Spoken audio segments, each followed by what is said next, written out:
जब मैं छोटा बच्चा था बड़ी शरारत करता था, बट उन शरारतों के साथ साथ एक चीज़ जो कि मेरे मन में हमेशा से थी वो ये थी कि मुझे स्टेज पे परफॉर्म करना है, मुझे गाने गाने हैं। जब कोई ग्रुप खड़ा हो तो मुझे उनके पास जाके बात करने वाला कॉन्फिडेंस चाहिए था। जब क्लास में कोई टीचर क्वेश्चन पूछ रहा हो और अगर मुझे आंसर आता हो तो वो कॉन्फिडेंस चाहिए था कि मैं उस आंसर को बोल पाऊँ। इनिशियली मुझे इन सारे चीज़ों को करने से इतना ज़्यादा डर लगता था कि मैं बता भी नहीं सकता, बट विथ टाइम मैंने खुद को इंप्रूव किया, ना जाने कितने स्टेज परफॉर्मेंसेस किए। एंड अभी जस्ट कोविड से पहले मैंने एक इवेंट होस्ट किया जिसमें कि नेजी ने परफॉर्म किया था एंड वहाँ पे 12,000 से भी ज़्यादा लोग थे। आखिर मैंने खुद को इंप्रूव कैसे किया, वो कौन से स्किल्स थे जो कि मैंने लोगों से सीखा एंड अपने पे अप्लाई किया। Watch this video till the end and I will share with you the 5 tips जो कि मैं फॉलो करता हूँ।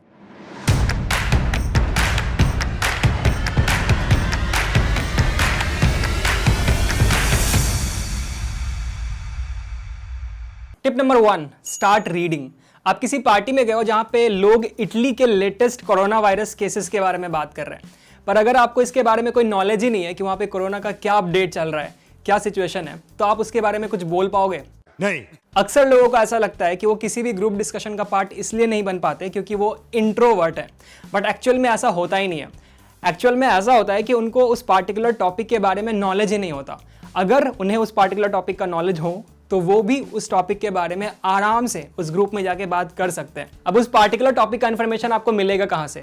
वो मिलेगा चीजों को पढ़कर। जनरली ये जो कन्वर्सेशंस होते हैं ना, वो या तो क्रिकेट के बारे में होते हैं, या फिर जो लेटेस्ट न्यूज चल रहा होता है मार्केट में उसके बारे में होते हैं, या फिर लोगों के फेवरेट सीरीज के बारे में होते हैं। ये 3 तो काफी कॉमन है। तो आप एटलीस्ट इन 3 चीजों को ध्यान में रख के इनके बारे में जान सकते हो, ताकि अगली बार आप जब किसी ग्रुप में जाओ तो आप ऐसे खाली ना बैठे रहो, आपके पास भी कुछ बोलने के लिए तो हो। अब आपको लग रहा है कि यार इतना बड़ा नॉवल पढ़ना तो पॉसिबल नहीं है, आप अभी रिसेंटली किसी पार्टी में जाने वाले हो, अब पूरा जीओटी तो देख नहीं सकते बैठ के, राइट? तो आपको पूरा देखने की जरूरत भी नहीं है। आप चाहो तो बस एक छोटा सा समरी जान लो, ताकि अगर कोई कुछ बोल रहा हो तो आप कुछ तो ऐड ऑन कर पाओ कि हाँ यार मैंने भी ये सुना था। इससे आप टोटली ब्लैकआउट करके नहीं बैठे रहोगे साइड में, right? You will have something to say. तो ऑफ कोर्स लाइक दिस से बढ़ेगा इंडिया। तो बेसिकली पार्टी में लोगों से बात करने के लिए भी थोड़ा पढ़ना तो पड़ेगा, पढ़ाई खत्म नहीं होती यार। Point number 2, understand the audience. 1950s की बात है जब famous American activist Martin Luther king एक स्पीच दे रहे थे। वो स्पीच बहुत ही ज़्यादा मायने रखता था एक आंदोलन के लिए। तो जब वो स्पीच देने गए तो उन्होंने देखा कि यार उन्होंने जो ड्राफ्ट तैयार किया अपने स्पीच का, उसका जो मूड है और जो ऑडियंस का सेंटिमेंट उस टाइम पे था वो मैच ही नहीं कर रहा है।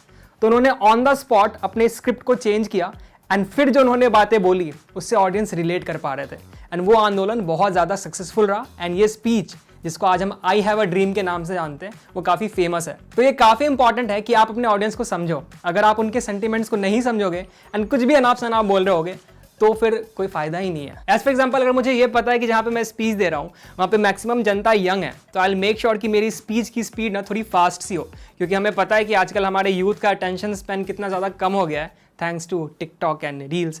आई ट्राई कि मेरे स्पीच में बहुत ज़्यादा पॉप कल्चर रेफरेंसेस हो। एज फॉर एग्जाम्पल मैं बोलूँगा जस्टिन बीबर, मैं बोलूँगा यो हनी सिंह एंड टोनी कक्कर, ताकि मैं उनका अटेंशन गैदर कर पाऊँ। प्रो टिप ये है कि अगर आप कहीं पे भी स्पीच देने जाते हो या फिर किसी से मीटिंग करने जाते हो तो उस मीटिंग के, उस स्पीच के पार्टिसिपेंट्स के बारे में ना पहले से इन्फॉर्मेशन गैदर कर लो, या फिर एटलीस्ट उस जगह के बारे में इन्फॉर्मेशन निकाल लो जहाँ पे ये मीटिंग, ये स्पीच होने वाला है।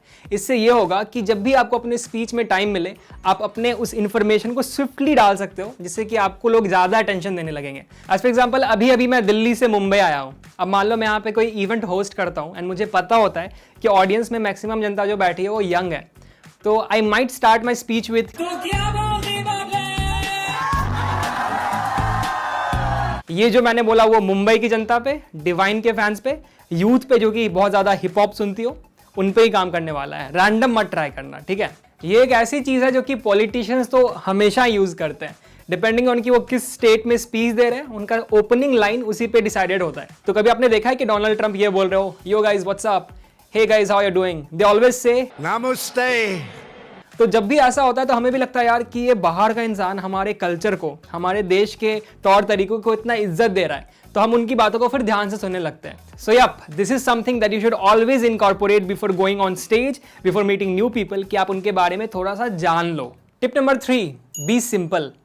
एक सिंपल सा एग्जांपल मैं देता हूँ। 2 लोग सेम टाइम पे स्पीच दे रहे हैं, एक है आपके कॉलेज के हिस्ट्री प्रोफेसर एंड दूसरे हैं कैरी मिनाटी जी। बहुत तेज हो रहा है, बहुत तेज हो रहा। अब मैं आपसे पूछता हूं कि आप इन दोनों में से किसको सुनना ज्यादा पसंद करोगे? तो अगर आप यंग हो तो इसके चांसेस बहुत बढ़ जाते हैं कि आप बोलोगे कि मैं तो कैरी मिनाटी को सुनूंगा। अपार्ट फ्रॉम द फैक्ट कि he is already very famous, एक बहुत इंपॉर्टेंट फैक्टर जो कि एक बहुत इंपॉर्टेंट रोल प्ले करता है यहाँ पे, वो ये है कि इसके बहुत ज़्यादा चांसेस हैं कि कैरी के जो टर्म्स होंगे, जो स्लैंग्स होंगे, उससे आप रिलेट कर पाओगे। आपको लगेगा कि हाँ यार, ये तो मतलब मेरे जैसा बंदा है, उसको सुनने में मज़ा आएगा, थोड़ा फन होगा। सेम चीज़ तब भी होती है जब क्लास में आपके प्रोफेसर आपको कुछ पढ़ा रहे होते हैं, एंड सेम चीज़ को आप YouTube पे देखते हो एंड आपको लगता है कि यार ये YouTube वाला बंदा तो ज़्यादा अच्छे से समझा रहा होता है। YouTube वाले टीचर को ये पता होता है कि मुझे सामने वाले बच्चे को समझाना कैसे है, क्या स्लैंग्स यूज़ करने हैं, कोई भारी भरकम बातें, भारी भरकम वर्ड्स यूज़ नहीं करने हैं। पतझड़ सावन बसंत बहार सुने हैं। अपने थॉट्स को ईजिएस्ट पॉसिबल वे में एक्सप्रेस करना है, ज़्यादा हीरो नहीं बनना है। यो आई एम गना डू, एक ऐसा वर्ड जिसका मतलब सामने वाले को पता ही ना हो। Be as simple as possible, be as relatable as possible. Point number 4, be a teacher. एक सबसे अच्छा टीचर कौन होता है? जो 3 चीज़ों का ख्याल रखता है। Number 1 connectivity, number 2 being to the point, and number 3 अच्छे एग्जाम्पल्स देने वाला। तीनों को ध्यान से सोचते हैं। अगर आप स्पीच दे रहे हो एंड आप अपने ऑडियंस से कनेक्टेड हो तो वो बेस्ट स्पीच होगी। आपने अक्सर स्टैंड अप कॉमेडियंस को देखा होगा कि वो अपने स्टैंड अप कॉमेडी के बीच में कई बारी अपने ऑडियंस से इंटरेक्ट करने लगते हैं कि अच्छा तुमने ये बोल दिया, अरे अरे तुम तो यहाँ से आए हो। What do you do? I am a doctor. You're a doctor? Which one? तो इससे जनता का अटेंशन अपने आप उसकी तरफ चला जाता है कि अरे यार शायद अगला बंदा मैं हो सकता हूँ। तो ये काफ़ी अच्छा तरीका है ऑडियंस को अपने से कनेक्टेड रखने का। सिमिलरली क्लास में भी आपने देखा होगा कि टीचर्स जब पढ़ाते हैं तो 2 टाइप के टीचर होते हैं। एक तो बस पढ़ाए जा रहे हैं एंड दूसरे टाइप के टीचर होते हैं जो कि बीच बीच में बच्चों से क्वेश्चंस पूछते हैं। अक्सर ऐसा ही होता है कि जो टीचर बीच बीच में क्लास में बच्चों से क्वेश्चंस पूछते हैं उनके क्लास में बच्चे ज़्यादा अटेंटिव होते हैं, क्योंकि वो सोचते हैं कि यार अगला नंबर मेरा भी आ सकता है। सिमिलरली दूसरा चीज़ इज़ कि you have to be to the point. आप कुछ भी रैंडम बातें नहीं कर सकते। अगर आप प्रेजेंटेशन देने आए हो लाइक बॉलीवुड के बारे में एंड आप पॉलिटिक्स घुसा दोगे तो पीपल माइट गेट बोर्ड, क्योंकि उनका वो इंटरेस्ट ही नहीं था। तो आप जिस चीज़ के बारे में बात करने आए हो आप उसी चीज़ के बारे में बात करो। And point number 3, you have to give examples. अगर मैं एग्जाम्पल्स की बात करूं तो मोदी जी अक्सर अपने स्पीच में एग्जाम्पल्स ज़रूर देते हैं। वो हमेशा ये कहते हैं कि मैं बचपन में ऐसा करता था, मैं बचपन में ये करता था।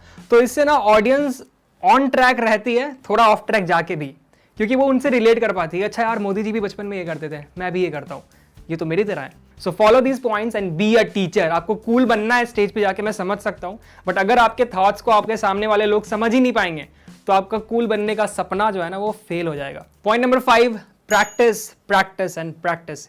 Good evening, IIT Delhi. Are you guys having a good time? Guys, I'm really not able to feel it. She said, are you having a good time? ये इतना सिंपल लग रहा है सुनने में, उतना सिंपल है नहीं। There is this rule, it's called 10,000 hours rule by Malcolm Gladwell. ये एक बहुत ही फेमस राइटर एंड स्पीकर थे एंड इनका कहना है कि अगर आप किसी भी स्किल को 10 साल तक हर वीक 20 घंटे यानी कि 10,000 घंटों तक प्रैक्टिस करते हो तो आप उस स्किल में महारत हासिल कर सकते हो। एंड इट्स एक्चुअली ट्रू, क्योंकि बहुत सारे आर्टिस्ट इस चीज को मानते हैं। The key, have you ever heard of this theory about the 10,000 hours theory? So that theory works, right? तो बेसिकली एक बहुत ही अच्छे प्रेजेंटर में, एक बहुत ही अच्छे स्पीकर में और एक एवरेज से स्पीकर में बस यही डिफरेंस होगा कि जो बहुत अच्छा प्रेजेंटर होगा उसने बहुत ज़्यादा प्रैक्टिस की होगी। सो जब भी आपको कहीं पे स्पीच देना है, कहीं पे मीटिंग पे जाना है, तो डिपेंडिंग ऑन कि उस स्पीच का इंपॉर्टेंस कितना है, आप उसके 10 दिन पहले, 15 दिन पहले से ही प्रैक्टिस करना शुरू कर दो। उसके स्क्रिप्ट्स लिखो, मिरर के सामने जाओ, बहुत सारी प्रैक्टिस करो ताकि आप जब भी उसको प्रेजेंट करो रियलिटी में आप बहुत ज़्यादा कॉन्फिडेंट हो, आपको पता हो कि आप क्या करने वाले हो एंड ऐसे रैंडम कुछ भी मत बोलो। सो गाइज, ये थे 5 ऐसे टिप्स जिनको फॉलो करके आप अपने प्रेजेंटेशन स्किल्स को, अपने पब्लिक स्पीकिंग स्किल्स को इंप्रूव कर सकते हो। बट हाँ, जाने से पहले मैं एक बात और बता दूं कि आप कितना भी कुछ कर लो, अगर वो इवेंट आपके लिए इंपॉर्टेंट होगा तो उसके पहले आपको थोड़ा सा एड्रेनलिन रश, थोड़ा सा यहाँ दिल धक धक ज़रूर महसूस होगा। द रीज़न इज़ कि someone has said this to me कि अगर कुछ आपकी लाइफ में इंपॉर्टेंट चीज़ होती है ना तो उससे पहले आपको डर लगता ही है and it just shows that you care for that particular thing. Also guys, जाने से पहले मुझे नीचे कमेंट सेक्शन में ये ज़रूर बताना कि इस पूरी वीडियो में तुम्हें वो एक चीज़ कौन सी थी जो कि सबसे ज़्यादा अच्छी लगी। क्या तुम्हें मैं अच्छा लगा, क्या तुम्हें एडिटिंग अच्छी लगी, या फिर तुम्हें हमारा कैमरामैन अच्छा लग रहा है। इसके अलावा नेक्स्ट वीडियो मैं किस टॉपिक पे बनाऊँ बिग ब्रेन को के चैनल पे, ये भी ज़रूर बताना। मैं थोड़ा प्रैक्टिस करके आऊँगा, अच्छे वीडियोज़ बनाऊँगा। एंड चैनल को सब्सक्राइब ज़रूर करो। अभी हम 71 के सब्सक्राइबर्स के आसपास है, 100 के जल्दी से करते हैं, मैं पार्टी दूंगा पक्का, promise. See you soon in the next video.